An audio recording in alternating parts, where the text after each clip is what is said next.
আমি কোরআনে মানুষ উল্টাপাল্টা ধারণা করবে আমার কথা শোনার পরে, জন্য আমি আয়াত, পারা, পৃষ্ঠা, লাইন, রুকু, সূরার নাম, তাফসীরের নাম সব বলে দেই, যে আপনি বাড়িতে মিলিয়ে দেখেন আমার কথা কোরআন হাদিসের বাইরে যায় কিনা।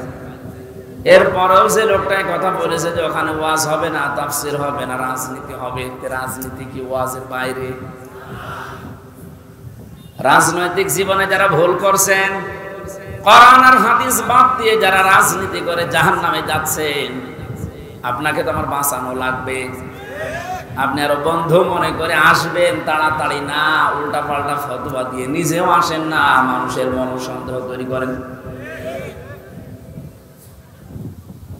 যিনি কথা বলেছেন তিনি ভুল পথে আছেন। আপনি এখন যদি তাওবা না করেন যে ওখানে গেলে রাজনীতি হবে, তাফসীর হবে না, আপনি যদি একটা সজ্ঞানে বলে থাকেন, আপনার ঈমান নষ্ট হয়ে গেছে। কারণ রাজনীতি এই শব্দটা কোরআনে নেই। বলেন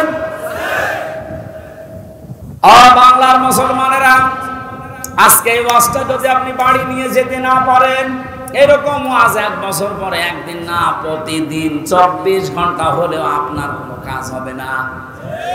এই জন্য আতিউ শব্দটা আল্লাহ দেওয়ার কারণে আল্লাহ রসুলকে মানতে গিয়ে আপনি কোনো প্রশ্ন করতে পারবেন না, বুঝে আসুক আর না আসুক। হয়তো আপনার স্বল্প জ্ঞানে বুঝে আসছে না, কথা বলেন না কেন? আল্লাহ আপনার চাইতে ভালো বোঝে না, বোঝে না? কিন্তু উলিল আমর যারা, এদেরকে মানতে হলে মাস্ট বি, অবশ্যই দেখা লাগবে লোকটা আল্লাহ রসুলকে মেনে চলে কিনা। যদি মেনে চলে তাকে মানা ফরজ, যদি মেনে না চলে তাকে মানা হারাম। হযরতে সাদ ইবনে আব্দুল্লাহ ইবনে সাদ রাদিয়াল্লাহু তাআলা আনহু বিবাহ করার পরে খোরমা বিলি করলেন, মিষ্টি বা খোরমা খেজুর। মোনাজাত কমপ্লিট হয়ে গেছে, বিয়ে শেষ, বাসর ঘরে যাবেন। হঠাৎ করে এক কাছের চিঠি নিয়ে এসেছে, ডাক দিয়ে বলে, আব্দুল্লাহ খলিফাতুল মুসলিমিন হযরত ওমর চিঠিটা পাঠিয়েছে। উনি চিঠি খুললেন, ওখানে লেখা দেখলেন, ও আব্দুল্লাহ, যেখানে থাকো আমি রাষ্ট্রের দায়িত্বে আছি। ওমর, আমি তোমার উলিল আমর বলছি, আমি তোমার উলিল আমর বলছি, যেখানে থাকো চিঠি পাওয়ার পরে সঙ্গে সঙ্গে দেখা করো, তোমার জিহাদের ময়দানে পাঠাবো। উনি মুরব্বিদেরকে জিজ্ঞাসা করলেন, মুরব্বিরা বলে, হ্যাঁ আপনি যান, তো বাসরটা শেষ করেন। হযরত আব্দুল্লাহ ওই মজলিসে উঠে দাঁড়িয়ে কোরআনের কয়েকটা আয়াত পড়ে তাদেরকে জানিয়েছিলেন। সিরাজগঞ্জবাসী আল্লাহর কসম করে বলছি, কোরআনের আয়াত আমি 100% বিশ্বাস করি। শাহাদত বরণ করলে সত্যি এরা কিন্তু মরে না, এরা জীবিত। আর জেগে থাকলে যেহেতু খাওয়া লাগে, আর খাইলে মানুষের রক্ত, গোশত, চর্বি, চামড়া তৈরি হয়।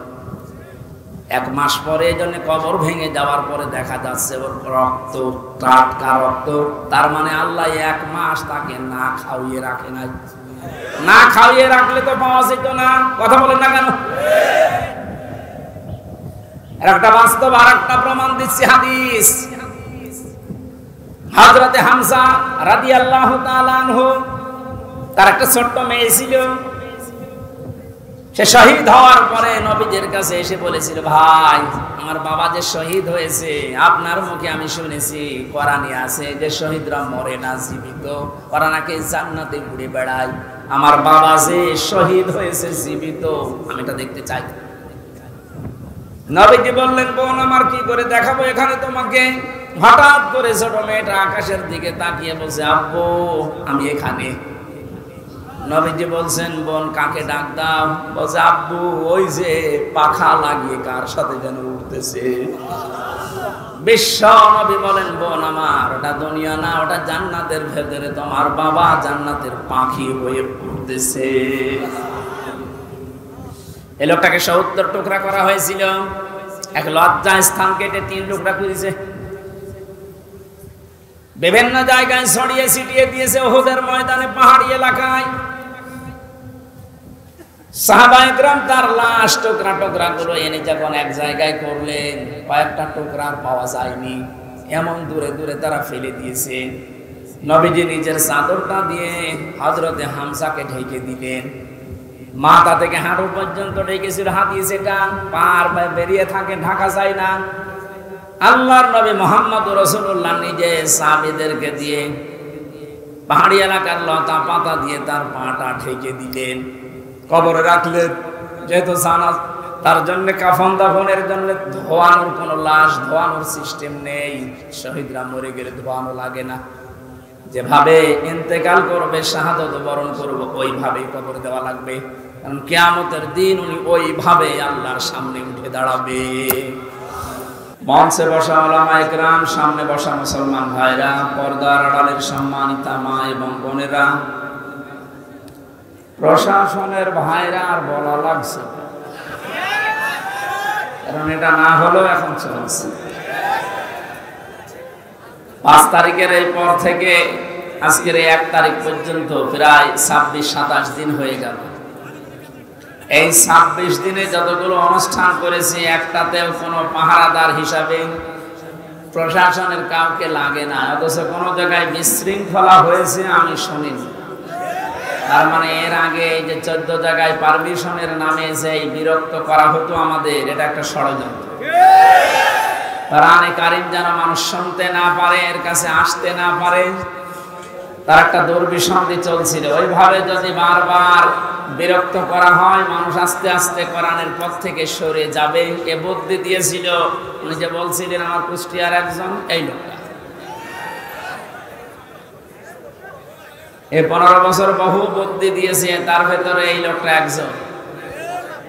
আল্লাহ ধরা শক্ত ধরা ধরেছে ওইরকম। সুতরাং প্রশাসনের ভাইরা যারা এসেছেন আজকে, সবাইকে নিয়ে আল্লাহর দরবারে শুকরিয়া জানাই, যিনি আমাদেরকে কোরআন শোনার জন্য একটা শান্ত পরিবেশ তৈরি করে দিলেন। যদিও এখন শান্ত থাকার কথা না, কারণ এখন বৃষ্টি কাদার সময়, কখন বৃষ্টি নেমে পড়ে বলা যায় না। আল্লাহ আমাদের কিছু সময় যেহেতু এই পরিবেশ ফিরিয়ে দিয়েছেন, বলেন আলহামদুলিল্লাহ। কারো গুরুত্বপূর্ণ কথা আছে? আর এই আমার চাইতেও যদি গুরুত্বপূর্ণ কথা থাকে কোরআনের উপরে, তাহলে 30 সেকেন্ড সময় দিলাম, একটু বলুন দেখি, বলুন আছে? এরপরে যদি কথা বলেন আপনারা এই জায়গায় তুলে দেন অবশ্যই ইনশাআল্লাহ। কোন জেলায় আসলাম? ঠিক আছে, আপনি একটু সতর্ক থাকবেন। এটা ইবাদত চলছে, এখানে বহু গুরুত্বপূর্ণ মানুষ আছে। তারা যে সময়টা এখানে দিচ্ছে, এই সময়টা বাইরে দিলে দুনিয়ার কিছু সম্পদ তাদের উপায় হতো। কথা বলুন এটা। এই যে ডাক্তার যারা বসে আছে বিভিন্ন, এই ডাক্তারগুলো যদি এখন অপারেশন করতো, ব্যবসায়িক কাজ যারা করে মোবাইলের মাধ্যমে, কম্পিউটারের মাধ্যমে, এরা যদি বাড়ি বসে বসে এখন এই সময়টা কাজে লাগাতো, বহু টাকা পয়সা উপায় করতে পারতো। কিন্তু এসেছে এই কারণে, কারণ এটা এখন সাধারণ অনুষ্ঠান না, এটা একটা ইবাদত। এটা কি চলছে বলেন তো? নিজের কর্মজীবন সব বাদ দিয়ে যদি নামাজ ইবাদত মনে করে আপনি যেতে পারেন 15 মিনিটের জন্য, এখানে 1 ঘন্টা সময় দিচ্ছে, এইটা নামাজের মতো ইবাদত। আফদালুল ইবাদাতি তিলাওয়াতুল কোরআন। নবীজি জানিয়েছেন যত নফল ইবাদত আছে, সবচাইতে উত্তম নফল ইবাদত আল্লাহর কাছে কোরআনের আলোচনা। বিশ্বনবী মসজিদে নববীতে প্রবেশ করলেন, একবার দেখলেন কিছু মানুষ জিকির করছে। বাম দিকে তাকিয়ে দেখলেন কিছু মানুষ আল্লাহর কোরআনে কারীম নিয়ে আলোচনা করছে। বললেন 2 দলই ভালো কাজে আছে, তবে সবচাইতে উত্তম কাজে আছে তারা যারা কোরআন নিয়ে ব্যস্ত আছে। আমার আল্লাহ আমাকে এই মুহূর্তে নির্দেশ দিয়েছে যে কোরআনে কারীম নিয়ে যারা আলোচনা করছে, আমি যেন শ্রোতা হয়ে ওই ময়দানে বসে পড়ি। সিরাজগঞ্জবাসী মুসলমান হিসাবে অবশ্যই উপলব্ধি করতে পারছেন যে অনুষ্ঠানের দাম এখন কত। নবীজি যদি এখন জীবিত থাকতেন আর এই সিরাজগঞ্জের এই গোল চত্বর দিয়ে যদি হেঁটে যেতেন, বিশ্বনবী নিজে কোরআনের সম্মানে এই ময়দানে এসে শ্রোতা হয়ে বসে পড়তেন। এরকম একটা জায়গায় আপনি বসে আছেন, মনে করবেন এই জায়গায় নবী বসতেন। জীবনের সর্বোচ্চ খুশি এখন আমরা, এই জন্য বলছি আলহামদুলিল্লাহ। বৈষম্য বিরোধী ছাত্র আন্দোলনের শহীদ, প্রথম শব্দটা লিখেছেন আপনারা, শহীদদের আত্মার মাগফিরাত কামনা। এই যে শব্দটা অনেক দামি শব্দ। শহীদ যাকে তাকে বলা যায় না। আমি ব্রাহ্মণবাড়িয়া থেকে আসার সময় দেখি রাস্তার পাশে কবরে ব্যানার টাঙানো আছে, শহীদ ধীরেন্দ্রনাথ দত্ত। হ্যাঁ, এই যে কোরআন শরীফ আমার সামনে, সত্য কথা বলছে। এই নাম শুনে বোঝা যাচ্ছে যে সাদার টাকা ভাগাভাগি করতেছে, মরে গেছে। কথা বলেন না কেন? আমরা শহীদ আরো কিছু মানুষের নামের আগে পরে দেখতে পাই। আল্লামা শহীদ দেলাওয়ার হোসাইন সাইদি রহমতুল্লাহ আলাইহি, এটা শহীদ না? উনি সারা জীবন এই কামনা করতেন, আল্লাহুম্মা ইন্নী আসআলুকা শাহাদাতান ফি সাবিলিক। হে আল্লাহ, তুমি আমাকে যদি মরণ দাও, তোমার কাছে আমি চাই তুমি আমাকে শাহাদাতের মরণ দিও। জেলখানার ভেতরে উনি কিন্তু ধুকে ধুকে মরে যেতে পারতেন, তারপরও শাহাদত পেতেন। কিন্তু এমন জায়গায় আল্লাহ নিয়ে তাকে জালেমদের হাতে মৃত্যু দিয়েছে, কেউ যেন দুনিয়ায় সন্দেহ করতে না পারে যে উনি এমনি মারা গেছে। উনি যে শহীদ, এটা এখন বাস্তব প্রমাণিত।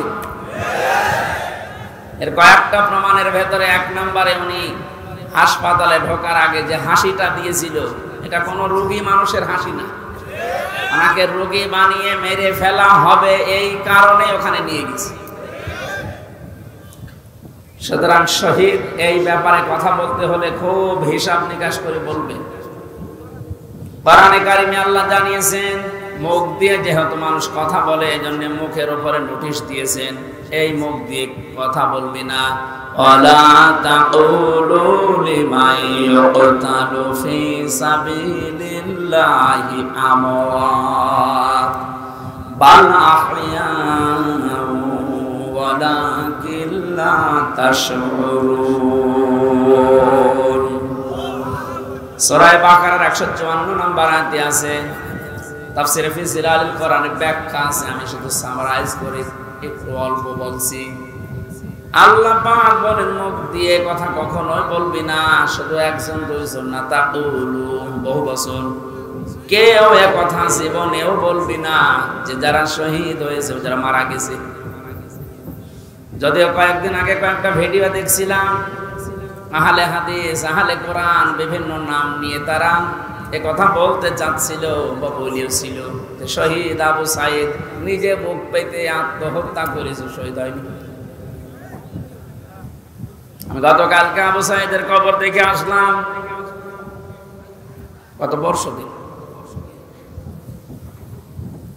সিরাজগঞ্জবাসী, শুধু আপনাদেরকে না রেকর্ড হচ্ছে, এটা তামাম দুনিয়ার মানুষকে বলছি, শহীদদের ব্যাপারে কথা বলতে হলে হিসাব করে বলবেন।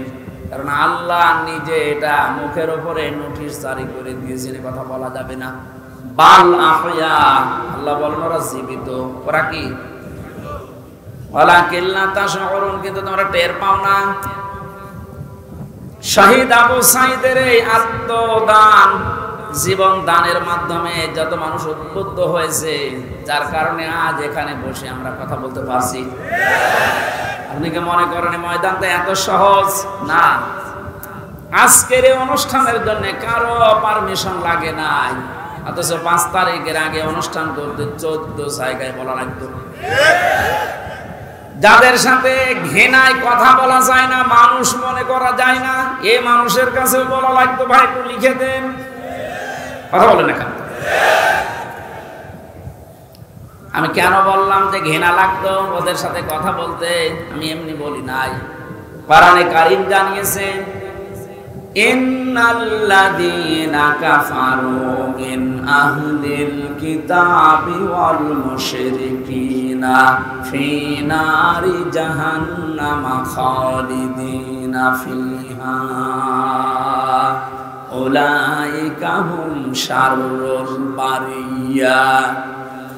ইয়াদের ভেতরে আল্লাহ যে কথা জানিয়েছেন, নিশ্চয় যারা কিতাব পেয়েছে, আমরা যারা মুসলমান কিতাব পেয়েছি না পাইনি? আমাদের কিতাবের নাম বলেন। ইহুদিরা দাবি করে ওরাও কিতাব পেয়েছে তাওরাত, খ্রিস্টানরা দাবি করে ওরাও কিতাব পেয়েছে ইনজিল। 104 খানা সহিফা কিতাব মিলিয়ে আল্লাহ পৃথিবীতে দিলেন। এখানে যারা কিতাব পেয়েছে এই কিতাব পাওয়ার পরে যে মানুষগুলো কুফরি করে, তার মানে কিতাবের কথা জানার পরও গোপন করে রাখে। মুশরিক যারা পৃথিবীতে, এই মানুষগুলো জাহান্নামে থাকবে চিরকাল। যত সৃষ্টি আল্লাহ বানিয়েছেন সব চাইতে বড় খারাপ সৃষ্টি আল্লাহ তাদের নাম উল্লেখ করেছেন। আমরা তো তাই দেখেছি, কোরআন আমরাও পেয়েছি। আমাদের মতো নামধারী মুসলমান যাদের কাছে অনুমতি নেওয়া লাগতো এরাও পেয়েছে। কথা বললেন না কেন? আজকে ইসলামী ব্যাংকের এক অফিসার এসেছিল দেখা করার জন্য একটু আগে। ওনার কাছে একজন বলছে আজকে তো মাহফিল আছে, এখানে আমির হামজা যাবেন না। মানে কোন দল করে আমি জানি না, উনি ঘোষণা দিয়েছে যে যাব কি করে, ওখানে তো তাফসীর হবে না, হবে রাজনীতি। আপনি কথা বলতে পারলেন? আমি কোরআনে মানুষ উল্টাপাল্টা ধারণা করবে আমার কথা শোনার পরে, জন্য আমি আয়াত, পারা, পৃষ্ঠা, লাইন, রুকু, সূরার নাম, তাফসীরের নাম সব বলে দেই, যে আপনি বাড়িতে মিলিয়ে দেখেন আমার কথা কোরআন হাদিসের বাইরে যায় কিনা। এরপরেও যে লোকটাই কথা বলেছে যে ওখানে ওয়াজ হবে না, তাফসীর হবে না, রাজনীতি হবে, রাজনীতি কি ওয়াজের বাইরে? রাজনৈতিক জীবনে যারা ভুল করছেন, কোরআন আর হাদিস বাদ দিয়ে যারা রাজনীতি করে জাহান্নামে যাচ্ছেন, আপনাকে তো আমার বাঁচানো লাগবে। আপনি আরো বন্ধু মনে করে আসবেন তাড়াতাড়ি না, উল্টা পাল্টা ফতোয়া দিয়ে নিজেও আসেন না, মানুষের মনসন্দেহ তৈরি করেন। যিনি কথা বলেছেন তিনি ভুল পথে আছেন। আপনি এখন যদি তাওবা না করেন যে ওখানে গেলে রাজনীতি হবে, তাফসীর হবে না, আপনি যদি একথা সজ্ঞানে বলে থাকেন, আপনার ঈমান নষ্ট হয়ে গেছে। কারণ রাজনীতি এই শব্দটা কোরআনে নেই। বলেন,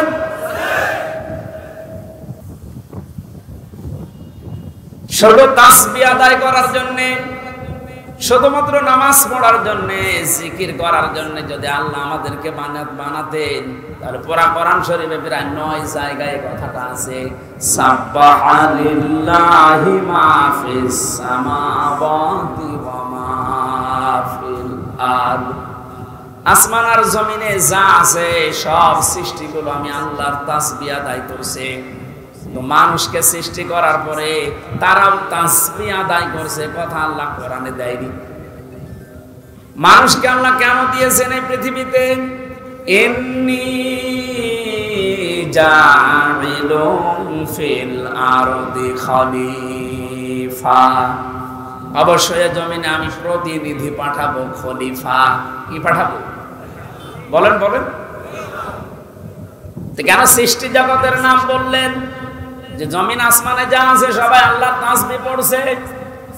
আর মানুষ বানানোর আগেই তিনি বললেন আমি জমিনে পাঠিয়েছি খলিফা। এই আয়াত দুইটা সামনে রাখলে বোঝা যায় মানুষকে জিকির করার জন্য, তাসবিহ পড়ার জন্য আল্লাহ বানায়নি, আল্লাহ বানিয়েছে প্রতিনিধি হিসাবে।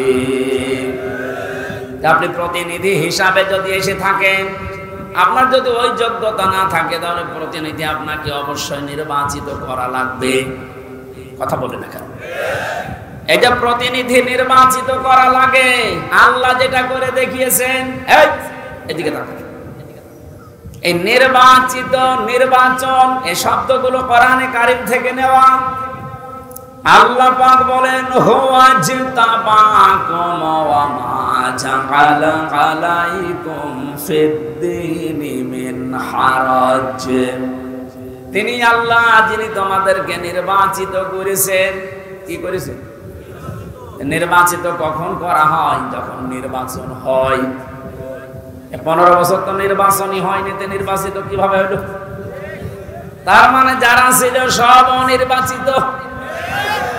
নির্বাচিত যেন করা যায় সেজন্যই তো ফিল্ড লাগবে। সমান সমান ফিল্ড না হলে আপনি নির্বাচিত করবেন কি করে? আমিরে জামাত ডাক্তার শফিকুর রহমান এইটাই তো জানাতে যাচ্ছে জাতির কাছে, যারা দায়িত্বে আছে তাদেরকে একটু সময় দেন, তারা এই ফিল্ডটা তৈরি করে দিক।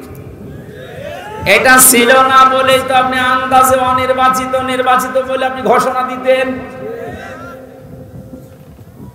ফিল্ড যদি তৈরি না হয়, আপনি তো আবার ওইভাবে দিনের ভোট রাতে করে বলবেন আমিও নির্বাচিত। 4-5 দিন আগে এদেরকে দিয়ে একটা ষড়যন্ত্র চলছিল। নির্বাহী আদেশের মাধ্যমে আইন মন্ত্রণালয় থেকে যারা দায়িত্বে আছে বিনা ভোটে বিনা নির্বাচনে 900 ভোটে যে মানুষগুলো আন্দাজে নির্বাচিত হয়েছি বলে ঘোষণা দিয়েছিল, একবারে উপজেলা চেয়ারম্যান মেয়র সব বাদ দিয়ে দিয়েছিল। ওই মানুষগুলো শুরু করেছিল, না আমরা তো নির্বাচিত। কিসে নির্বাচিত? তুমি ফের তৈরি করেছিলে। আমার তো মনে হয় এদেরকে যারা সাহায্য সহযোগিতা করেছে এই ভোটে দাঁড়ানোর মাধ্যমে নাম দিয়ে, এরা অপরাধী, কারণ এরা নির্বাচিত করতে দেয়নি। এজন্য এ দল আছে ও দল আছে, সব দিকে আছে। জাতীয় পার্টির নাম ধরে বলছি, এদের শাস্তি আরো বেশি হওয়া দরকার। কেউ রাজি হয় না আর তুমি আগে আগে চলে গেলে মানে। আল্লাহ বলছেন হুয়া জিতাবাকুম, তিনি নির্বাচিত করেন। নির্বাচন না হলে উনি নির্বাচিত করবে কি করে? আর নির্বাচিত করার জন্য আল্লাহ প্রতিনিধিদের মাধ্যমে এটা তৈরি করেছেন। আমরা এখন নির্বাচিত করব কাদের, সেই কথা আল্লাহ কোরআনে দিয়েছেন। আমার নিজেরও মনে হচ্ছে যা বলছি সবই তো রাজনীতি, আসলে এটা রাজনীতি। আপনি যেটা করতেন কোরআন হাদিস বাদ দিয়ে, ওটা দুর্নীতি। আর আমি কোরআন দিয়ে যেটা প্রমাণ দিয়ে বলছি আপনাকে বাঁচানোর জন্য, এইটাই আসল রাজনীতি। কাকে নির্বাচিত করবেন? কোরআনে কারীম জানিয়েছে সূরা নিসা 5 নম্বর পারার 6 নম্বর পৃষ্ঠার 9 নম্বর লাইনের 59 নম্বর আয়াতে আছে, প্রথম অংশে পাবেন। এটা তাফসিরে ইবনে কাসিরেও আছে, ফি জিলালিল কোরআনেও আছে। ব্যাখ্যাগুলো লম্বা করে বলতে গেলে সময় যাবে আর কণ্ঠ পারবে না, এজন্য আমি খুব সামারাইজ করছি, বোঝার জন্য বলছি। ইয়া আইয়ুহাল্লাযীনা আমানু আতিউল্লাহা ওয়া আতিউর রাসূলা ওয়া উলিল আমরি মিনকুম।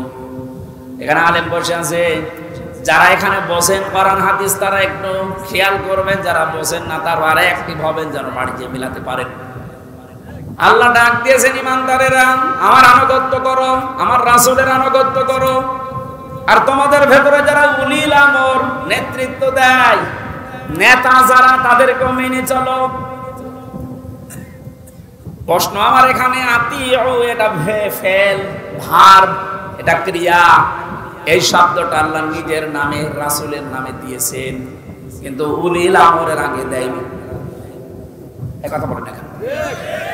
শুধু জি বলা না, এটা নিয়ে যাওয়া লাগবে যা একটা বাড়িতে। তাহলে ওই যে লোক ইসলামী ব্যাংকের অফিসারের কাছে বলেছে যেখানে রাজনীতি হবে, ও জীবনের কথা বলবে না। আতিউ শব্দটা আল্লাহ নিজের নামে রাসূলের নামে দিলেন, উলিল আমরের আগে দেয়নি। কেন দেয়নি? কারণ আল্লাহ রাসূলকে মানা লাগবে, কোনো প্রশ্ন করা যাবে না।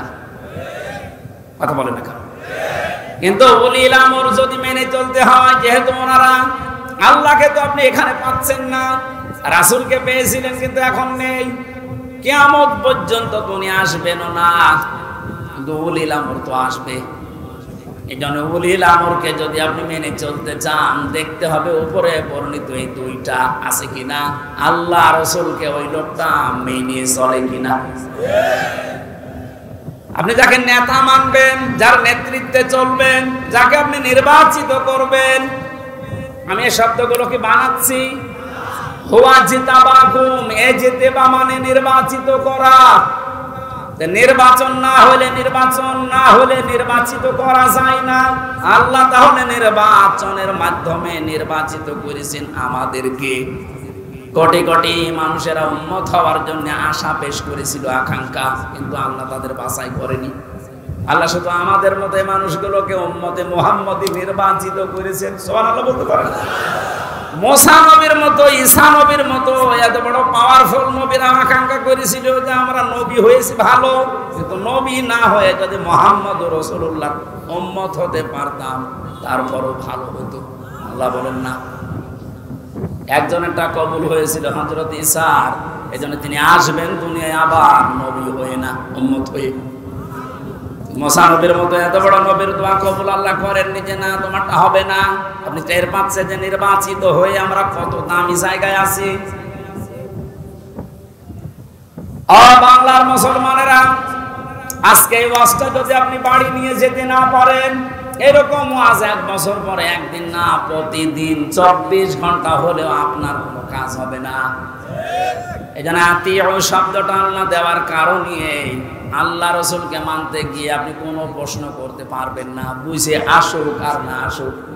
হয়তো আপনার স্বল্প জ্ঞানে বুঝে আসছে না, কথা বলেন না কেন? আল্লাহ আপনার চাইতে ভালো বোঝে না, বোঝে না? কিন্তু উলিল আমর যারা, এদেরকে মানতে হলে মাস্ট বি, অবশ্যই দেখা লাগবে লোকটা আল্লাহ রসুলকে মেনে চলে কিনা। যদি মেনে চলে তাকে মানা ফরজ, যদি মেনে না চলে তাকে মানা হারাম। হযরতে সাদ ইবনে আব্দুল্লাহ ইবনে সাদ রাদিয়াল্লাহু তাআলা আনহু বিবাহ করার পরে খোরমা বিলি করলেন, মিষ্টি বা খোরমা খেজুর। মোনাজাত কমপ্লিট হয়ে গেছে, বিয়ে শেষ, বাসর ঘরে যাবেন। হঠাৎ করে এক কাছের চিঠি নিয়ে এসেছে, ডাক দিয়ে বলে, আব্দুল্লাহ খলিফাতুল মুসলিমিন হযরত ওমর চিঠিটা পাঠিয়েছে। উনি চিঠি খুললেন, ওখানে লেখা দেখলেন, ও আব্দুল্লাহ, যেখানে থাকো আমি রাষ্ট্রের দায়িত্বে আছি। ওমর, আমি তোমার উলিল আমর বলছি, আমি তোমার উলিল আমর বলছি, যেখানে থাকো চিঠি পাওয়ার পরে সঙ্গে সঙ্গে দেখা করো, তোমার জিহাদের ময়দানে পাঠাবো। উনি মুরব্বিদেরকে জিজ্ঞাসা করলেন, মুরব্বিরা বলে, হ্যাঁ আপনি যান, তো বাসরটা শেষ করেন।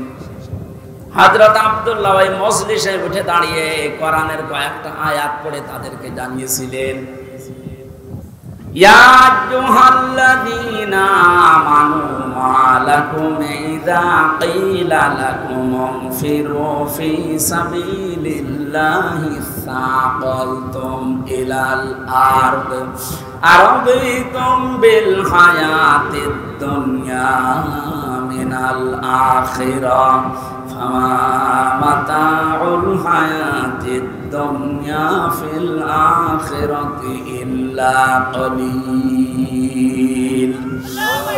সূরা তাওবার ভেতরে আছে, আমি শব্দটা বোঝানোর জন্য আয়াতটা পড়লাম, খুব ভালো করে মিলান। তিনি মুরব্বিদেরকে বললেন, হে আমার মুরব্বিরা, আমার মাথার তাজ, আপনারা সম্মান করে আপনাদের। আল্লাহ কি ডাক দিলেন আমাকে, ঈমানদারেরা, যখন তোমাদেরকে আল্লাহর রাস্তায় বের হওয়ার জন্য বলা হয় তখন তোমরা মাটি কামড়িয়ে পড়ে আছো। তোমরা কি দুনিয়ার জীবন পেয়ে সন্তুষ্ট হয়ে গেলে? অথচ আখিরাতের তুলনায় দুনিয়ার জীবন একেবারেই সামান্য। তার মানে এই ময়দানে আমাকে এখন পাঠাতে যিনি চাচ্ছেন উনি সাধারণ মানুষ না, উনি হচ্ছে উলিল আমর। কেন? হযরত ওমর যেহেতু আল্লাহ রাসূলকে মেনে চলে, এজন্য ওমরকে মানা এই মুহূর্তে ফরজ। কথা বুঝলেন?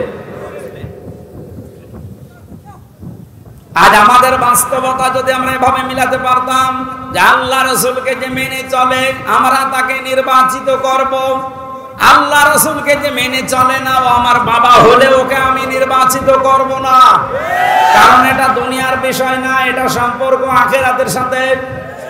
নয়তো আমি ধরা খাবো। আপনি যে ধরা খাবেন তার প্রমাণ কি? সূরা বানী ইসরাঈল 15 নম্বর পারা 8 নম্বর পৃষ্ঠা 3 নম্বর লাইনের 72 নম্বর আয়াতের প্রথম অংশে আছে, বাড়ি যে মিলাবেন যদি বিশ্বাস না হয়, আবার ওই লোকের মতো আবার বললেন না যে না আজকে রাজনীতি হচ্ছে।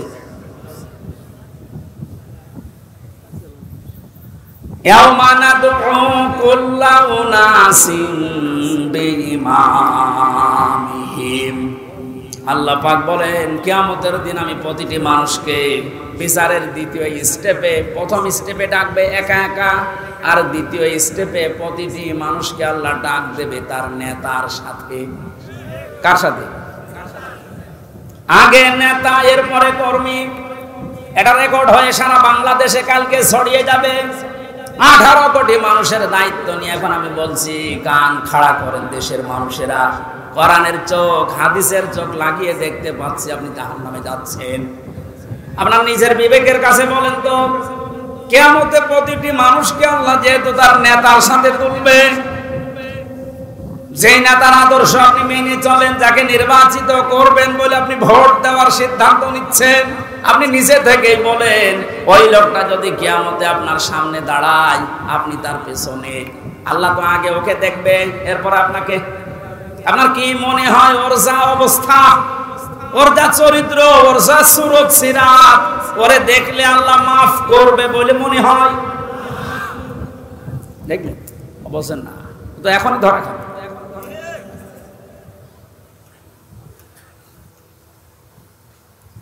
আপনি নিজে এখনই বললেন যে আমি যার পেছনে আছি, অন্তত যাকে নির্বাচিত করতে চাই বলে সিদ্ধান্ত নিচ্ছি, ভোট দেব বলে আমি মনে মনে করছি, এই লোকটার সাথে কিয়ামতে আল্লাহ ডাকলে আমারে মাফ করবে না, নিজে বলল। তাহলে ও ধরা খেয়েছে। কেরা বললো গো, হাত তোলেন তো। আপনি আপনি যেন ধরা না খান, এই জন্যই তো আয়োজন। রাজনীতি মনে করে আপনি আসলেনই না, আপনি তো ধরা আরো বেশি খাবেন। পাগলকে যদি বলা হয় নৌকা নাড়াবি না, ও বলে আমার মনে ছিল না। আরে ভাই, আমি তো আজকে কবরের ওয়াজ করবো বলে এসেছিলাম, আপনি কি মনে করে দিলেন? মনে যখন করে দিয়েছেন, আপনাকেও বাঁচাতে হবে, আমারও বাঁচতে হবে। এই জন্য উলিল আমর মানার ক্ষেত্রে খুব সতর্ক। এটা দুনিয়ার বিষয় না, এটা রাজনীতি মনে করবেন না, এটা আপনার আখিরাত জড়িত। আল্লাহ তুমি আমাকে যেভাবে বুঝিয়েছে কোরআনে কারীম, সবাইকে ওই সহজ ভাবে বোঝার তৌফিক দাও। তাহলে নির্বাচিত এই শব্দটা কোরআনে আছে না নেই? তিনি নির্বাচিত করেন তোমাদেরকে তার দ্বীনের জন্য, এবং দ্বীনের উপরে চলতে গিয়ে যত বাধা আছে সব বাধাগুলো আল্লাহ নিজের থেকে দূর করে দেন। এই হুয়ার ফাইল আল্লাহ নিজে। জেলা আমির সাহেব যেটা ইঙ্গিত দিয়েছিলেন যে অনেকের ইমানে 15 বছরে প্রায় নড়বড়ে হয়ে গিয়েছিল, এটা সেলখানার অন্ত প্রকোষ্ঠে থাকলে আরো বেশি হয়ে যায় অনেকের। আমারও প্রায় কি হচ্ছে, এত কিছু হয়ে গেল, কিছুই করেন আল্লাহ। আল্লাহ বলেন দ্বীনের উপরে যদি সত্যই টিকে থাকতে পারো, যত বাধা বিপত্তি ঝড় ঝাপটা আসবে আল্লাহ নিজে ওটা দূর করে দেবে। এটা যে আল্লাহ নিজে দূর করে দিয়েছে। আমরা অনেকে মনে করছি ছাত্রদের কারণে, না, আল্লাহ নিজে দায়িত্ব নিয়ে পাথর সরিয়েছে।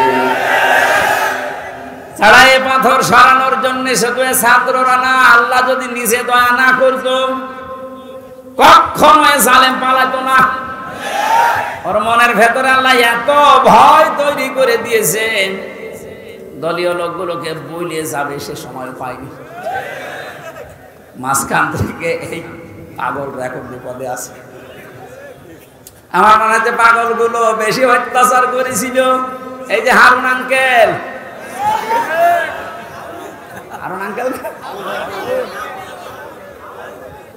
ওনার নাম এখন সারা পৃথিবীতে জানে, 3 ইঞ্চি।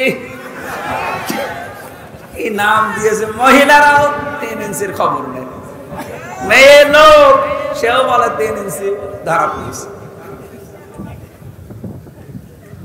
5 তারিখের পর থেকে আজকের এই 31 তারিখ পার হয়ে আজকের 1 তারিখ পর্যন্ত বারবার ঘোষণা দেখেছে আমাদের অভিভাবক যিনি, শুধু বাংলাদেশের না, গোটা পৃথিবীর ইসলামী আন্দোলনের অভিভাবক তিনি এখন ডাক্তার শফিকুর রহমান। দূর থেকে উল্টা পাল্টা ধারণা করতে পারেন যে কি এমন উনি জেনারেল শিক্ষিত একটা ডাক্তার। আরে ভাই, তার ইখলাস জানেন, তার তাকওয়া জানেন, তার ইবাদতের খবর জানেন। আমি ছিলাম তার সাথে 4টা দিন। আমার তো মাঝে মাঝে মনে হয় পৃথিবীতে কেউ যদি জিন্দা ওলি দেখতে চায়, ওই আস্তালায়, গাছতলায়, বসতলায় যারা বসে আছে বটতলায়, ওরা আল্লাহর ওলি না। আল্লাহর ওলি দেখতে চাইলে আপনি ওই লোকটার দিকে তাকিয়ে থাকবেন। তার ইবাদতের মারটা আপনি খোঁজ পাবেন না। এই যে সকাল বেলায় এই 65 বছরের একটা মুরব্বী মানুষ, সকাল বলতে রাত 4:30টার সময় ডাক দেয়। ওই সময় হাতে হ্যান্ডকাপ দিয়ে, পায়ে বেড়ি দিয়ে কোর্টে নিয়ে যাচ্ছে।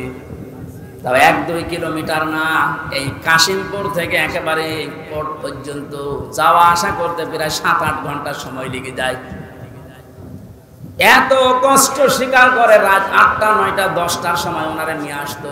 ওনার যেন দেরি হয়, যেন ওনার কষ্ট হয়। ঘরে আসার পরে দেখতাম, বলতাম মুরব্বী খাবার খাবেন না, ঘুমিয়ে পড়েন।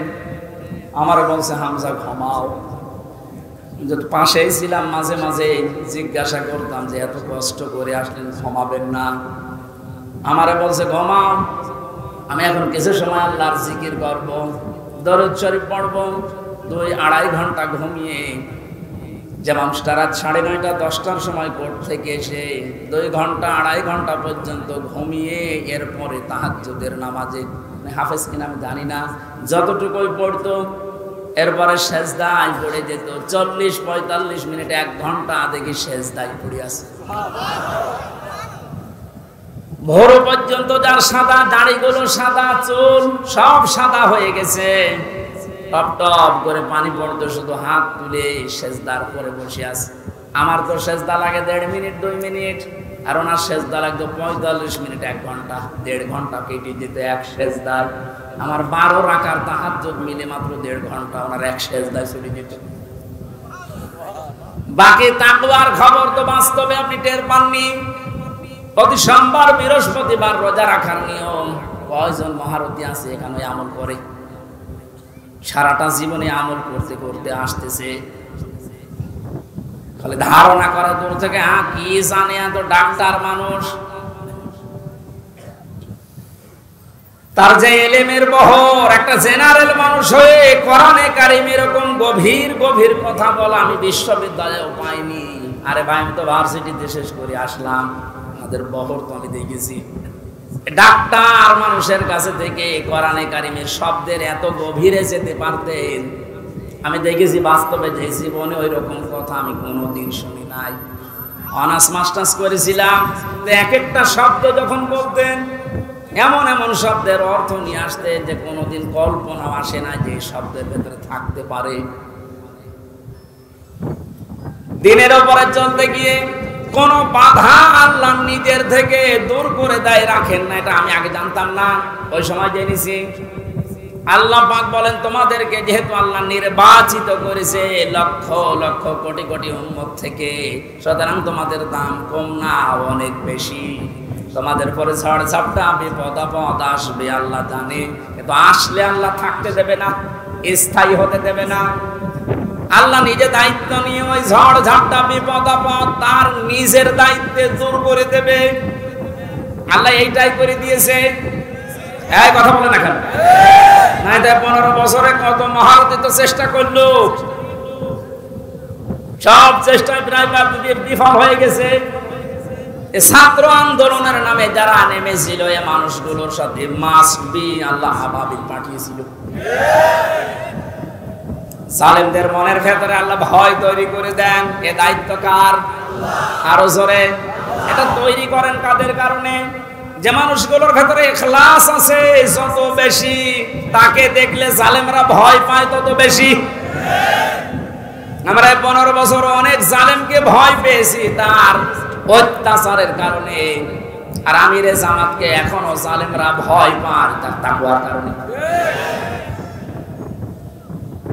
বাংলার মুসলমানেরা, আমি যেটা বোঝানোর জন্য পর্যন্ত এসেছিলাম, শহীদ যারা হয় এদের নিয়ে যারা উল্টা পাল্টা ধারণা করেন, কোনদিন এই মুখ দিয়ে কথা বলবেন না যে ওনারা মরে গেছে, এমনি না, ওনারা জীবিত, কিয়ামত পর্যন্ত শুধু জীবিত এইটাই থাকবে, আমরা টের পাই না। এরপরের কথা আল্লাহ দিয়েছেন, মানুষ যেহেতু ধারণা করতে পারে, মুখে হয়তো বলে না, কিন্তু ধারণা করতে পারে যে মরে গেছে। আল্লাহ ধারণার উপর নোটিশ দিয়েছেন, ওয়ালা তাহসাবান্নাল্লাযীনা কুতিলু ফি সাবিলিল্লাহি আমওয়াতা বাল আহইয়াউন ইনদা রাব্বিহিম ইরযাকুন। সূরা আলে ইমরান 4 নম্বর পারা 11 নম্বর পৃষ্ঠা 9 নম্বর লাইনের 169 নম্বর আয়াত। এটা তাফসীরে কাবীরে পাবেন। আল্লামা ফখরুদ্দিন রাজি রাহমাতুল্লাহ আলাইহি ব্যাখ্যা করতে গিয়ে লিখেছেন, ওই পৃথিবীর মানুষেরা মুখ দিয়ে তো বলবেই না, অন্তরে যেন এই ধারণাও কোনোদিন না আসে যে শহীদরা মরে গেছে। এটা ধারণাও করা যাবে না। বালাহিয়াউন, বরং তারা জীবিত, বরং তারা কি? আরো জোরে, ইনদা রাব্বিহিম ইরযাকুন, তারা তাদের রবের কাছে খাবার খাচ্ছে। শহীদ আবু সাঈদের বাড়িতে গিয়েছিলাম, যে গরিব মানুষ, 6টা ছেলে ওনার, এটাই ছোট। ওনার বাবা মারে বলছিল যে অবস্থায় ওদের বাড়ি ঘর দেখলাম, আমার মনে হয় 3 বেলা পেট পুরে খাবার খাওয়ার মতো পরিবার না। আল্লাহ তার জীবনটা এত বেশি পছন্দ করেছিলেন, সাধারণভাবে মরণ দেয়নি। এত সাহস তার বুকের ভেতরে দিয়েছিলেন, জালেমদের সামনে জীবনটা দিয়ে শাহাদত বরণ করে কিয়ামত পর্যন্ত জান্নাতি খাবার খাবে। কোনো সন্দেহ নেই যে কিয়ামত পর্যন্ত আল্লাহ খাওয়াবে। কারণ যেহেতু মরে না, জীবিত থাকে, আর জীবিত থাকলে খাওয়া লাগে, খাওয়া লাগে না? আর খেলে রক্ত গোশত তৈরি হয়, খাবার খেলে মানুষের রক্ত গোশত তৈরি হয়। ওই দিন আমার মাহফিল, দিন রাতের বেলা গিয়েছিলাম ওখানে, রাত 9:30টার পরে অনুষ্ঠান ছিল আমার গাইবান্ধার গোবিন্দগঞ্জে। ওখানে এসে উঠলাম, জেলা আমির সাহেব এসে আমার বলছে, আমির হামজা 1 মাস আগে এখানে সাব্বির নামে একামতে দিনের একজন, ওকে মেরে ফেলা হয়েছিল। 1 মাস পরে ওর কবর পুড়ে, কবর ভেঙে গেছে বৃষ্টিতে। দেখলাম ওর কবরের ভেতর থেকে তাজা রক্ত পাওয়া যাচ্ছে। সিরাজগঞ্জবাসী, আল্লাহর কসম করে বলছি, কোরআনের আয়াত আমি 100% বিশ্বাস করি। শাহাদত বরণ করলে সত্যি এরা কিন্তু মরে না, এরা জীবিত। আর জেগে থাকলে যেহেতু খাওয়া লাগে, আর খেলে মানুষের রক্ত গোশত চর্বি চামড়া তৈরি হয়। 1 মাস পরে এই জন্য কবর ভেঙে যাওয়ার পরে দেখা যাচ্ছে ওর রক্ত, টাটকা রক্ত। তার মানে আল্লাহ 1 মাস তাকে না খাওয়িয়ে রাখে নাই। না খাওয়িয়ে রাখলে তো পাওয়া যেত না। কথা বলেন না কেন? একটা বাস্তব আর একটা প্রমাণ দিচ্ছি, হাদিস। হযরতে হামজা রাদিয়াল্লাহু তাআলা আনহু, তার একটা ছোট্ট মেয়ে ছিল। সে শহীদ হওয়ার পরে নবীজির কাছে এসে বলেছিল, ভাই আমার বাবা যে শহীদ হয়েছে, আপনার মুখে আমি শুনেছি, কোরআনে আছে যে শহীদরা মরে না, জীবিত, ওরা নাকি জান্নাতে ঘুরে বেড়ায়। আমার বাবা যে শহীদ হয়েছে জীবিত, আমি এটা দেখতে চাই। নবীজি বললেন, বোন আমার কি করে দেখাবো এখানে তোমাকে? হঠাৎ করে ছোট মেয়েটা আকাশের দিকে তাকিয়ে বলছে, আব্বু আমি এখানে। নবীজি বলছেন, বোন কাকে ডাক দাও? বলছে, আব্বু ওই যে পাখা লাগিয়ে কার সাথে যেন উঠতেছে। বিশ্ব নবী বলেন, বোন আমার, ওটা দুনিয়া না, ওটা জান্নাতের ভেতরে তোমার বাবা জান্নাতের পাখি হয়ে উঠতেছে। এই লোকটাকে 70 টুকরা করা হয়েছিল। এক লজ্জা স্থান কেটে 3 টুকরা করেছে।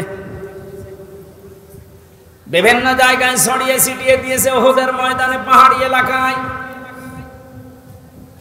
সাহাবায়ে কেরাম তার লাশ টুকরা টুকরা গুলো এনে যখন এক জায়গায় করলেন, কয়েকটা টুকরা আর পাওয়া যায়নি, এমন দূরে দূরে তারা ফেলে দিয়েছে। নবীজি নিজের চাদরটা দিয়ে হযরতে হামজাকে ঢেকে দিলেন। মাথা থেকে হাঁটু পর্যন্ত ঢেকেছিল, হাদিস এটা, পার বেরিয়ে থাকে, ঢাকা যায় না। আল্লাহর নবী মুহাম্মদ রাসূলুল্লাহ নিজে সাহাবীদেরকে দিয়ে পাহাড়ি এলাকার লতা পাতা দিয়ে তার পাটা ঢেকে দিলেন, কবরে রাখলেন। যেহেতু জানা, তার জন্য কাফন দাফনের জন্য ধোয়ানোর কোনো লাশ ধোয়ানোর সিস্টেম নেই। শহীদরা মরে গেলে ধোয়ানো লাগে না, যেভাবে ইন্তেকাল করবে, শাহাদত বরণ করবে, ওইভাবেই কবর দেওয়া লাগবে। কারণ কিয়ামতের দিন উনি ওইভাবে আল্লাহর সামনে উঠে দাঁড়াবে। আপনি যদি দেখবেন আবু সাঈদ কিয়ামতে যখন উঠবে, 4টা গুলি লেগেছে যেখানে যেখানে, ওইটা নিয়ে দাঁড়াবে ঠিক ওইভাবে।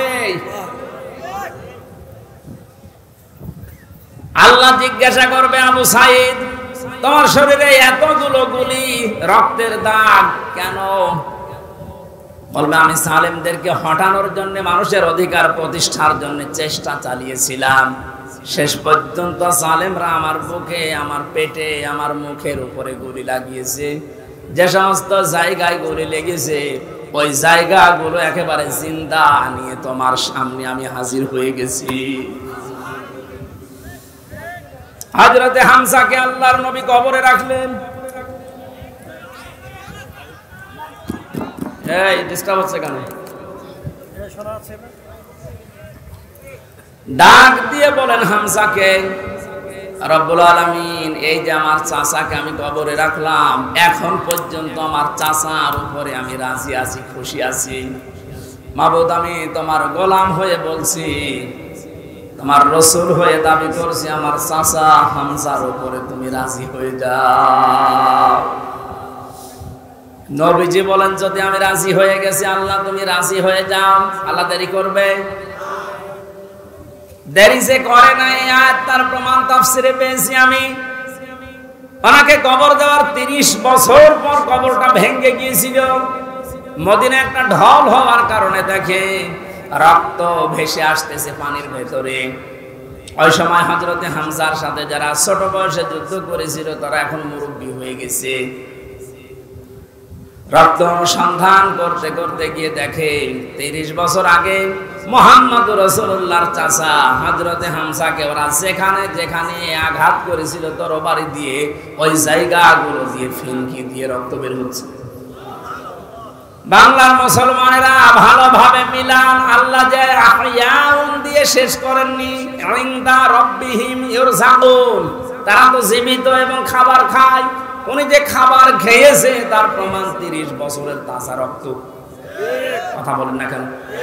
এই জন্য কোনোদিন এই ধারণা করবেন না যে যারা শহীদ হয়ে গেল এরা মরে গেছে, বলবেন তো নাই, ধারণা করা যাবে না। এই শহীদদের আত্মার মাগফিরাত আল্লাহ ওদেরকে এমনিতেই মাফ করে দিয়েছে। কারণ কি? ওয়ালিয়াকুল্লাহুল্লাযীনা আমানু ওয়া ইয়াত্তাখিযা মিনকুম শুহাদা আল্লাহু লা ইউহিব্বুজ জালিমিন। রব্বুল আলামিন বলেন, কিছু মানুষকে আমি সাধারণভাবে মরণ দিতে চাই না, যার ঈমান এবং যার অ্যাক্টিভিটিস কাজকর্ম আমার কাছে পছন্দ হয়, ওই মানুষটাকে আমি আল্লাহর শাহাদাতের মরণ দিয়ে ধন্য করে দেই। আর জেনে রাখো আয়াতের শেষের কথা, আল্লাহু লা ইউহিব্বুজ জালিমিন, কোন জালেমকে আমি ভালোবাসছি না, বাসবো না। এটা মোজারে বর্তমান ভবিষ্যৎ, প্রেজেন্ট ফিউচার। এজন্য জালেম যারা তাদের কপাল বড় খারাপ। আপনার দুনিয়াও শেষ, আখিরাত তো শেষই। আমি দোয়া করলেও হবে না জালেমদের জন্য, কারণ আল্লাহু লা ইয়াহদিল কওমাজ জালিমিন, জালেমদেরকে আল্লাহ হেদায়েত দিচ্ছে না, দেবে না। আমরা আর চাই করে যেন জালেম হয়ে না যায়। এই শব্দটা যেহেতু খুব গুরুত্বপূর্ণ, জালেম। আজ অনেক জালেম বিদায় নেওয়ার পরে এখন অনেকে নব্য জালেম হওয়ার জন্য চেষ্টা চালাচ্ছে। গতকালকে চুয়াডাঙ্গার একটা খবর শুনলাম, আমি কোরআনের আয়াতের সাথে মিলিয়ে আশ্চর্য হয়ে গেছি। জালেম বিদায় নিল, এ জালেম আসলো কোত্থেকে? সূরা বাকারার 114 নম্বর আয়াতটা, এই এদিকে তাকান।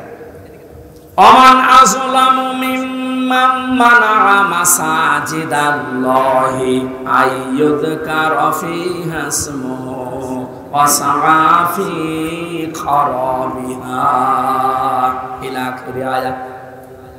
কোরআনে কারীম থেকে দার্স দিচ্ছিল, এক জালেম এসে বলছে এটা বন্ধ করো, এটা মসজিদের ভেতরে রাজনীতি চলবে না। আমি মিলিয়ে দেখলাম কোরআনে কারীমের আয়াত আল্লাহ মনে হয় ওর নাম দিয়েই নাযিল করেছে।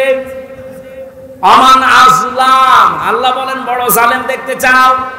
আমি আল্লাহর দৃষ্টিতে সবচাইতে বড় জালেম ওই লোকটা, মিম্মাম মানাআ মাসাজিদ আল্লাহ, যে লোকটা আল্লাহর মসজিদের ভেতরে নিষেধ করে, আইয়ুযকারা ফীহা ইসমুহু, তার নামের জিকির করতে, তার নামের আলোচনা করতে আল্লাহর ঘর মসজিদে যারা নিষেধ করে এরা আল্লাহর দৃষ্টিতে বড় জালেম। আমরা মনে করছি জালেম হয়তো বিদায় হয়ে গেছে, না, এখনো নব্য জালেম তৈরি হচ্ছে। এজন্য জালেম যদি কেউ হয়ে থাকেন, বুঝে হন আর না বুঝে হন, থামেন, আপনার কপালে আগুন লাগবে।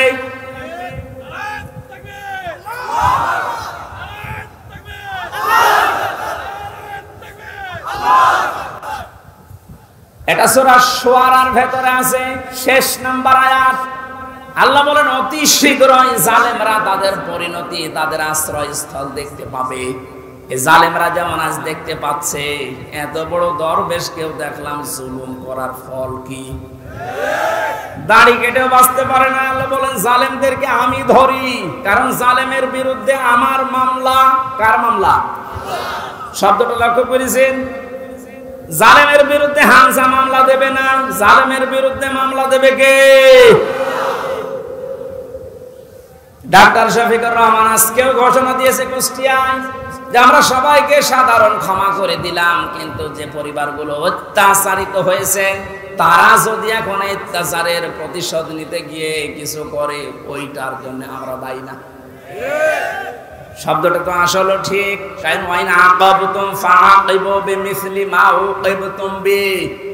আল্লাহ বলেন যতটুকু অত্যাচারিত হয় প্রতিশোধ অতটুকু নিতে পারবা। আমার তো যতটুকু মনে হচ্ছে এতটুকু নিলেও জালেমরা দুনিয়ায় টিকে থাকতে পারবে না। আপনাকে ব্যারিস্টার আরমানের মতো 8 বছর যদি মাটির নিচে ওই কবরের ভেতরে রাখা যায়, আপনি যত বড় জালেম হন এমনি মরে যাবেন। আল্লাহ তো বলেছে যতটুকু করেছে অতটুকু করো, আপনি পারবেন?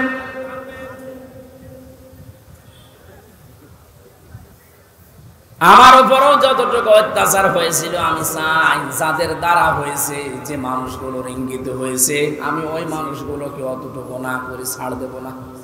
যে যাদের আমার যখন মাফ করে দেন না, কিসের মাফ?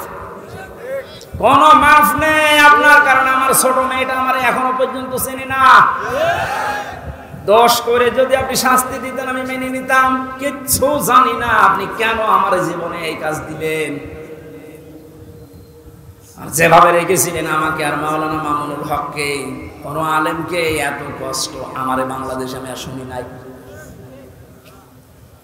আপনি আমার মতো একটা ছোট মানুষকে 24 ঘন্টা তালাবদ্ধ রেখে মনে হচ্ছে আমি ফাঁসির কন্ডেম ছেলে আছি, কত বড় অপরাধী। অথচ যে মামলাও দিয়েছিলেন, শাস্তি দিলেও 3 মাসের বেশি আপনি রাখতে পারেন না।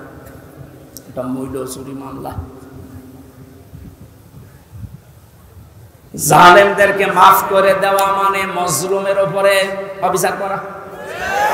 এক কথা বলছেন না? সারা বাংলাদেশের 18 কোটি মানুষকে যদি আয়না ঘরের সাথে যারা জড়িত ছিল, সে যেই কয়জনই হোক, যারাই জড়িত এর সাথে, এদেশের 18 কোটি মানুষ যদি মাফ করে দেয়, ব্যারিস্টার আরমানের বউ মাফ করবে না? আপনি ওই জায়গায় থাকলে আপনারও মনে হতো না আমি মাফ করবো না। আপনি যদি প্রথমেই বলে দিতেন যে তাকে আমরা মেরে ফেলেছি, মেয়েটা অন্য জায়গায় বিয়ে করতে পারতো। এক কথা বলছেন না? এমন অবস্থায় রাখলেন তার বউটা বিয়েও করতে পারে না 1টা বছর। যুবতী মেয়ে এভাবে জীবন্ত যৌবন কঠিন বিষয়, আপনি টের পাচ্ছেন। 2 ঘন্টা ঘুমিয়ে যে মানুষটা রাত 9:30 10টার সময় কোর্ট থেকে এসে 2 ঘন্টা 2.5 ঘন্টা পর্যন্ত ঘুমিয়ে এরপরে তাহাজ্জুদের নামাজে, হাফেজ কিনা আমি জানি না, যতটুকুই পড়তো এরপরে সেজদায় পড়ে যেত। 40-45 মিনিট 1 ঘন্টা দেখি সেজদায় পড়ে আছে। ভোর পর্যন্ত যার সাদা দাড়িগুলো, সাদা চুল সব সাদা হয়ে গেছে, টপ টপ করে পানি পড়তো, শুধু হাত তুলে সেজদার পরে বসে আছে। আমার তো সেজদা লাগে 1.5 মিনিট 2 মিনিট, আর ওনার সেজদা লাগতো 45 মিনিট 1 ঘন্টা। 1.5 ঘন্টা কেটে যেত এক সেজদায়। আমার 12 রাকার তাহাজ্জুদ মিলে মাত্র 1.5 ঘন্টা ওনার এক সেজদায় চলে যেত। বাকি তাকওয়ার খবর তো বাস্তবে আপনি টের পাননি। প্রতি সোমবার বৃহস্পতিবার রোজা রাখার নিয়ম, কয়জন মহারথী আছে এখানে আমল করে? সারাটা জীবনে আমল করতে করতে আসতেছে, খালি ধারণা করা দূর থেকে কি জানে, এত ডাক্তার মানুষ। তার যে এলেমের বহর, একটা জেনারেল মানুষ হয়ে কোরআনে কারিম এরকম গভীর গভীর কথা বলা আমি বিশ্ববিদ্যালয়েও পাইনি। আরে ভাই, আমি তো ভার্সিটিতে শেষ করে আসলাম, আমাদের বহর তো আমি দেখেছি। ডাক্তার মানুষের কাছে থেকে কোরআনে কারিমের শব্দের এত গভীরে যেতে পারতেন আমি দেখেছি বাস্তবে। যে জীবনে ওই রকম কথা আমি কোনোদিন শুনি নাই। অনার্স মাস্টার্স করেছিলাম, এক একটা শব্দ যখন বলতেন এমন এমন শব্দের অর্থ নিয়ে আসতে যে কোনোদিন কল্পনা আসে না যে শব্দের ভেতরে থাকতে পারে। দিনের উপরে চলতে গিয়ে কোন বাধা আল্লাহ নিজের থেকে দূর করে দেয়, রাখেন না। এটা আমি আগে জানতাম না, ওই সময় জেনেছি। আল্লাহ পাক বলেন তোমাদেরকে যেহেতু আল্লাহ নির্বাচিত করেছে লক্ষ লক্ষ কোটি কোটি উম্মত থেকে, সুতরাং তোমাদের দাম কম না, অনেক বেশি। তোমাদের পরে ঝড় ঝাপটা বিপদ আপদ আসবে আল্লাহ জানে, কিন্তু আসলে আল্লাহ থাকতে দেবে না, স্থায়ী হতে দেবে না। আল্লাহ নিজে দায়িত্ব নিয়ে ওই ঝড় ঝাপটা বিপদ আপদ তার নিজের দায়িত্বে দূর করে দেবে। আল্লাহ এইটাই করে দিয়েছে। এই কথা বলে না কেন? না, 15 বছরে কত মহারথী তো চেষ্টা করলো, সব চেষ্টায় প্রায় বিফল হয়ে গেছে। ছাত্র আন্দোলনের নামে যারা নেমেছিল এই মানুষগুলোর সাথে মাস্ট বি আল্লাহ আবাবিল পাঠিয়েছিল। জালেমদের মনের ভেতরে আল্লাহ ভয় তৈরি করে দেন। এ দায়িত্ব কার? আরো জোরে। এটা তৈরি করেন কাদের কারণে? যে মানুষগুলোর ভেতরে ইখলাস আছে যত বেশি, তাকে দেখলে জালেমরা ভয় পায় তত বেশি। আমরা 15 বছর অনেক জালেমকে ভয় পেয়েছি তার অত্যাচারের কারণে, আর আমিরে জামাতকে এখনো জালেমরা ভয় পায় তার তাকওয়ার কারণে। বাংলার মুসলমানেরা, আমি যেটা বোঝানোর জন্য পর্যন্ত এসেছিলাম, শহীদ যারা হয় এদের নিয়ে যারা উল্টাপাল্টা ধারণা করেন, কোনদিন এই মুখ দিয়ে কথা বলবেন না যে ওনারা মরে গেছে, এমনি না, ওনারা জীবিত, কিয়ামত পর্যন্ত শুধু জীবিত এইটাই থাকবে, আমরা টের পাই না। এর পরের কথা আল্লাহ দিয়েছেন, মানুষ যেহেতু ধারণা করতে পারে, মুখে হয়তো বলে না, কিন্তু ধারণা করতে পারে যে মরে গেছে। আল্লাহ ধারণার উপর নোটিশ দিয়েছেন, ওয়ালা তাহসাবান্নাল্লাযীনা কুতিলু ফি সাবিলিল্লাহি আমওয়াতা বাল আহইয়াউন ইনদা রাব্বিহিম ইরযাকুন। সূরা আলে ইমরান 4 নম্বর পারা 11 নম্বর পৃষ্ঠা 9 নম্বর লাইনের 169 নম্বর আয়াত। এটা তাফসীরে কাবীরে পাবেন। আল্লামা ফখরুদ্দিন রাজি রহমাতুল্লাহ আলাইহি ব্যাখ্যা করতে গিয়ে লিখেছেন, ওই পৃথিবীর মানুষেরা মুখ দিয়ে তো বলবেই না, অন্তরে যেন এই ধারণাও কোনোদিন না আসে যে শহীদরা মরে গেছে।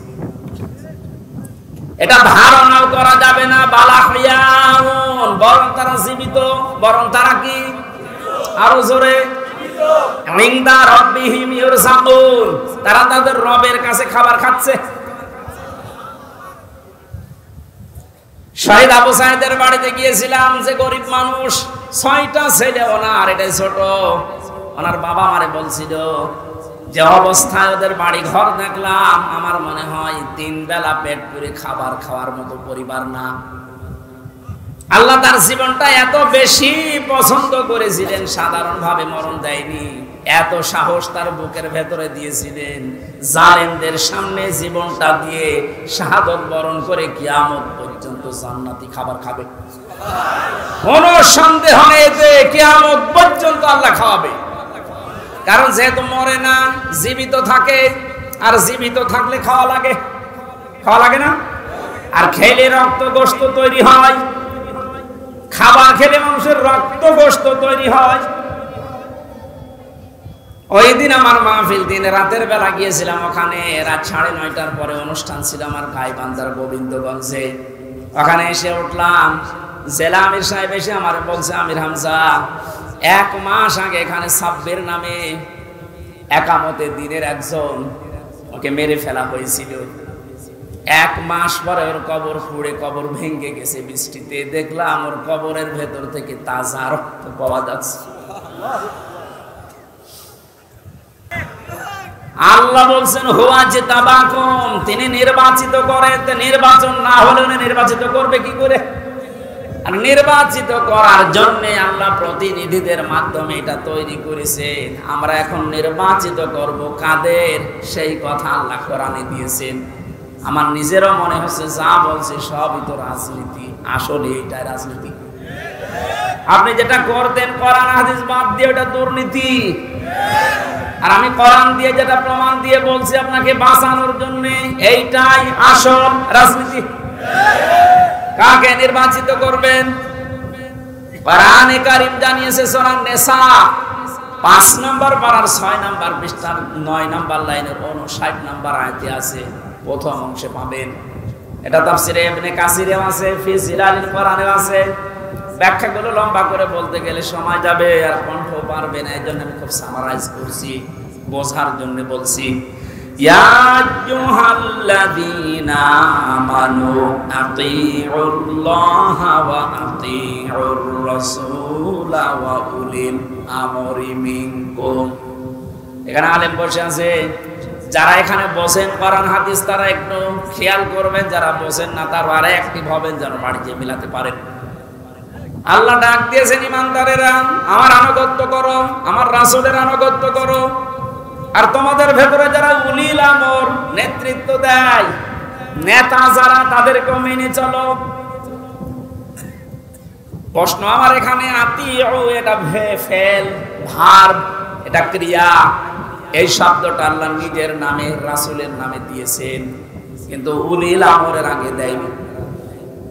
এই কথা বলেন না, শুধু জি বলা না, এটা নিয়ে যাওয়া লাগবে যা একটা বাড়িতে। তাহলে ওই যে লোক ইসলামী ব্যাংকের অফিসারের কাছে বলেছে যেখানে রাজনীতি হবে, ও জীবনের কথা বলবে না।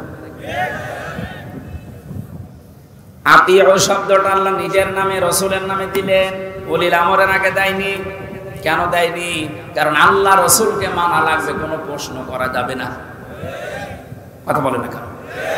কিন্তু উলিল আমর যদি মেনে চলতে হয়, যেহেতু ওনারা আল্লাহকে তো আপনি এখানে পাচ্ছেন না, রাসূলকে পেয়েছিলেন কিন্তু এখন নেই, কিয়ামত পর্যন্ত উনি আসবেন না, কিন্তু উলিল আমর তো আসবে। এই জন্য উলিল আমরকে যদি আপনি মেনে চলতে চান, দেখতে হবে উপরে বর্ণিত এই দুইটা আছে কিনা, আল্লাহ রাসূলকে ওই লোকটা মেনে চলে কিনা। আপনি যাকে নেতা মানবেন, যার নেতৃত্বে চলবেন, যাকে আপনি নির্বাচিত করবেন, আমি এই শব্দগুলোকে বানাচ্ছি, হুয়া জিতাবাকুম, এ জিতেবা মানে নির্বাচিত করা। নির্বাচন না হলে নির্বাচিত করা যায় না। আল্লাহ তাহলে নির্বাচনের মাধ্যমে নির্বাচিত করেছেন আমাদেরকে। কোটি কোটি মানুষেরা উম্মত হওয়ার জন্য আশা পেশ করেছিল, আকাঙ্ক্ষা, কিন্তু আল্লাহ তাদের বাছাই করেনি। আল্লাহ শুধু আমাদের মতো মানুষগুলোকে উম্মতে মুহাম্মদী নির্বাচিত করেছেন। সুবহানাল্লাহ বলতে পারেন। মুসা নবীর মতো, ঈসা নবীর মতো এত বড় পাওয়ারফুল নবীর আকাঙ্ক্ষা করেছিল যে আমরা নবী হয়েছি ভালো, কিন্তু নবী না হয়ে যদি মুহাম্মদ রাসূলুল্লাহ উম্মত হতে পারতাম তারপরও ভালো হতো। আল্লাহ বলেন না, একজনেরটা কবুল হয়েছিল হযরত ঈসার, এজন্য তিনি আসবেন দুনিয়ায় আবার নবী হয়ে না, উম্মত হয়ে। মুসা নবীর মতো এত বড় নবীর দোয়া কবুল আল্লাহ করেননি যে না তোমারটা হবে না। আপনি টের পাচ্ছেন যে নির্বাচিত হয়ে আমরা কত দামি জায়গায় আছি। ঢোকার আগে যে হাসিটা দিয়েছিল, এটা কোনো রোগী মানুষের হাসি না, ওনাকে রোগী বানিয়ে মেরে ফেলা হবে এই কারণে ওখানে নিয়ে গেছে। সুতরাং শহীদ এই ব্যাপারে কথা বলতে হলে খুব হিসাব নিকাশ করে বলবেন।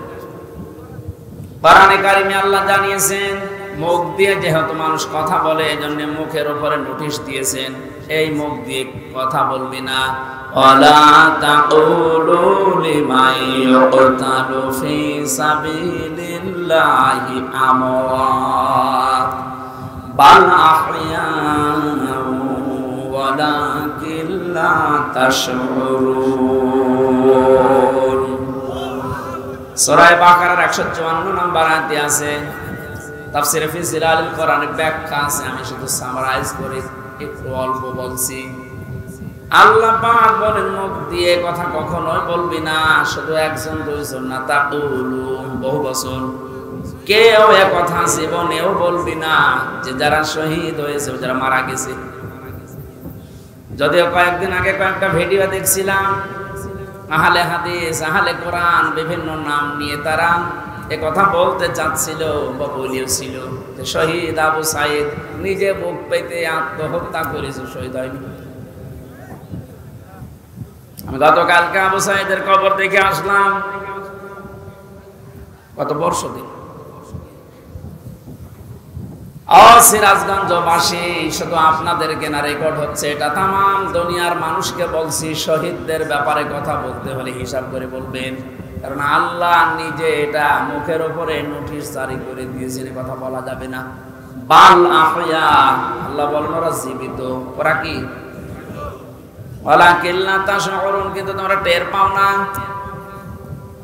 শহীদ আবু সাঈদের এই আত্মদান, জীবন দানের মাধ্যমে যত মানুষ উদ্বুদ্ধ হয়েছে, যার কারণে আজ এখানে বসে আমরা কথা বলতে পারছি। আপনি কি মনে করেন ময়দানটা এত সহজ? না। আজকের এই অনুষ্ঠানের জন্য কারো পারমিশন লাগে নাই, অথচ 5 তারিখের আগে অনুষ্ঠান করতে 14 জায়গায় বলা লাগতো। যাদের সাথে ঘৃণায় কথা বলা যায় না, মানুষ মনে করা যায় না, এই মানুষের কাছে বলা লাগতো ভাই একটু লিখে দেন। কথা বলেন না কেন? আমি কেন বললাম যে ঘৃণা লাগতো ওদের সাথে কথা বলতে? আমি এমনি বলি নাই। কোরআনে কারীম জানিয়েছে, ইন্নাল্লাযীনা কাফারু মিন আহলিল কিতাবি ওয়াল মুশরিকিনা ফী নারি জাহান্নামা খালিদিনা ফিহা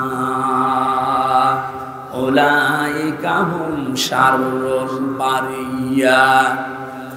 ইয়াদের ভেতরে আল্লাহ যে কথা জানিয়েছেন, নিশ্চয় যারা কিতাব পেয়েছে, আমরা যারা মুসলমান কিতাব পেয়েছি না পাইনি? আমাদের কিতাবের নাম বলেন। ইহুদিরা দাবি করে ওরাও কিতাব পেয়েছে তাওরাত, খ্রিস্টানরা দাবি করে ওরাও কিতাব পেয়েছে ইনজিল। 104 খানা সহিফা কিতাব মিলিয়ে আল্লাহ পৃথিবীতে দিলেন। এখানে যারা কিতাব পেয়েছে, এই কিতাব পাওয়ার পরে যে মানুষগুলো কুফরি করে, তার মানে কিতাবের কথা জানার পরও গোপন করে রাখে। মুশরিক যারা পৃথিবীতে, এই মানুষগুলো জাহান্নামে থাকবে চিরকাল। যত সৃষ্টি আল্লাহ বানিয়েছেন সব চাইতে বড় খারাপ সৃষ্টি আল্লাহ তাদের নাম উল্লেখ করেছেন। আমরা তো তাই দেখেছি, কোরআন আমরাও পেয়েছি। আমাদের মতো নামধারী মুসলমান যাদের কাছে অনুমতি নেওয়া লাগতো, এরাও পেয়েছে। কথা বললেন না কেন? আজকে ইসলামী ব্যাংকের এক অফিসার এসেছিল দেখা করার জন্য একটু আগে। ওনার কাছে একজন বলছে আজকে তো মাহফিল আছে এখানে, আমির হামজা যাবেন না? মানে কোন দল করে আমি জানি না, উনি ঘোষণা দিয়েছে যে যাবো কি করে, ওখানে তো তাফসীর হবে না, হবে রাজনীতি।